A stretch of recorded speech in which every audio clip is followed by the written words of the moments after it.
Good morning. This is Chair French convening the regular business meeting of the Kansas Corporation Commission for Thursday, March 13th, joined by my colleagues, Commissioner Keene and Commissioner Keither. On today's agenda, we have our consent agenda consisting of 23 items, and then we have two noticed items to consider. We will begin with our consent agenda. Commissioners, you've had the opportunity to review those 23 items. Let me ask at this time if there are any questions, beginning with Commissioner Keither. No question, thanks. And Commissioner Keene. None from me either. I would move approval of the consent agenda. Second. All right, we have a motion and a second to approve the consent agenda. Is there any further discussion on that motion? Hearing none, all in favor, please vote aye. Aye. Aye. Aye. Any opposed, say no. The consent agenda is approved. We will now move to the first of our two noticed items.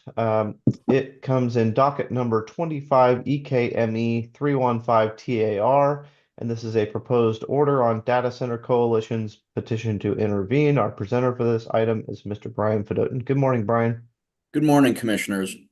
On February 11th, Evergy filed an application seeking expedited approval of its large load power service rate plan with the new tariffed rate offering for customers over 100 megawatts seeking to interconnect with Evergy. On March 3rd, the Data Center Coalition filed its petition to intervene. On March 4th, the Kansas Industrial Consumer Group, or KIC, filed a motion to deny the petition to intervene and require the Data Center Coalition to identify the entities that it represents. KIC does not argue that the data center and its members should not be granted intervention, but only that it should be required to meet the same standards of intervention that have been applied to KIC and other members, or KIC and its members in past commission dockets. The coalition's members include potential Evergy customers who would take service under this large load rate plan. And the coalition also listed all 35 of its members in a pleading in this docket.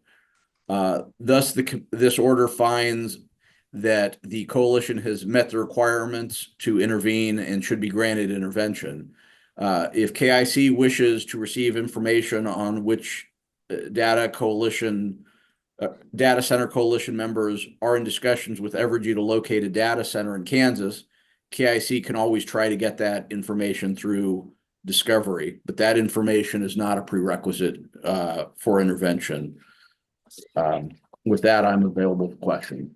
All right, thank you, Brian. Any questions on this item, starting with Commissioner Keither? No questions. And Commissioner Keene. One brief question, Brian. I think that was, excuse me. I think that was a pretty succinct overview of what we're confronted with in the docket. What you're saying is that the members are actually listed.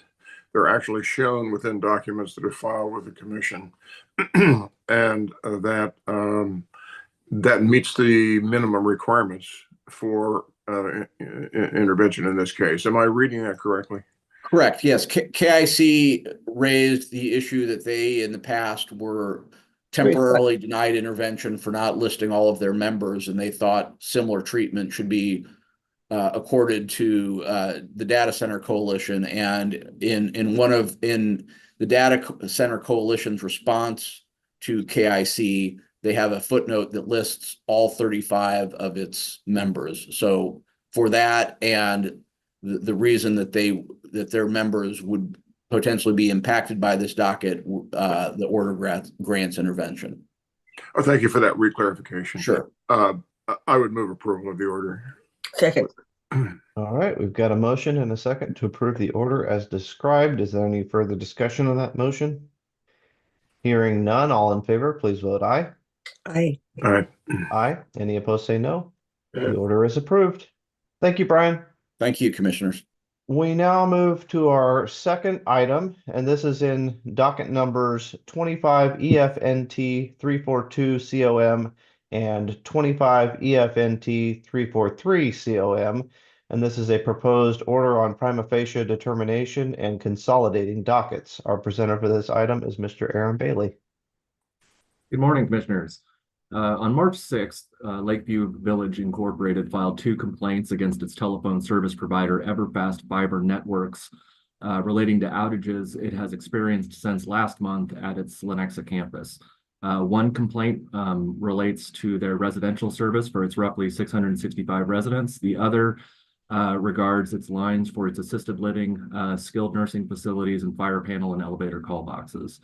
The complaints cite identical problems consisting of outages, intermittent service, and poor communication from Everfast during this period. Lakeview seeks redress in the form of ensuring Everfast has the proper equipment to provide reliable service and better communication in outage situations. Based on these allegations, we do recommend a finding of a prima facie determination under KAR 82-1-224 and open these complaints for investigation. Since the same parties are involved and the issues are identical, we do recommend consolidating these matters into one docket. And with that, I can stand for any questions. All right, thank you, Aaron. Are there any questions on this item, beginning with Commissioner Keither None for me. and Commissioner Keen? No questions. I would move approval of the order. Second. All right, we've got a motion and a second to approve the order in these dockets. Is there any further discussion on that motion? Hearing none, all in favor, please vote aye. Aye. Aye. Any opposed, say no. The order is approved. Thank you, Aaron. Thank you. With that, we have come to the conclusion of all the items noticed for us on today's business meeting agenda. If there's nothing further to come before us today, I would entertain a motion to adjourn. I move that we adjourn. Second. Got a motion and a second to adjourn. All in favor, please vote aye. Aye. Aye. We're adjourned. Thank you all. Take care.